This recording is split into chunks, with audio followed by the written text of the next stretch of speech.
ونحن هنا في ختام لقاءات الجولة 14 من دوري نجوم أوريدو. ليلة أخرى هنا في زياش.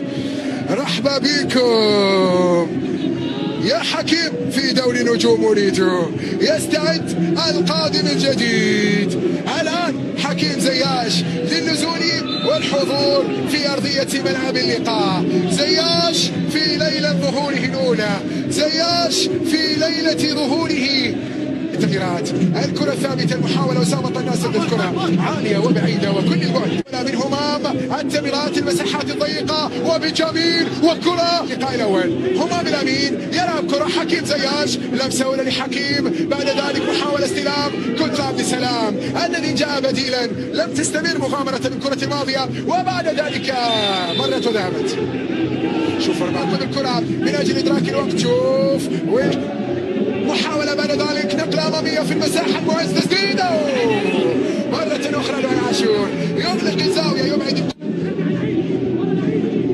كرة تلعب أمامية زيدان داخل المنطقة. 11 تحيل 5 مصاب بلغة الإحصائي. زياش يخطف الأنظار بلا أدنى شك. هذا الناب هل من هدف مع اللحظات الأخيرة؟ حكيم زياش يعطي له الكرة، لعبت وصلت في الأمام العكسية، لكنها من طنان تحولت إلى ركلة ركن. كرة ربما من خلالها ينجحوا بالوصول للثاني، وأرى فيها ذلك وتتهيأ. وين الثاني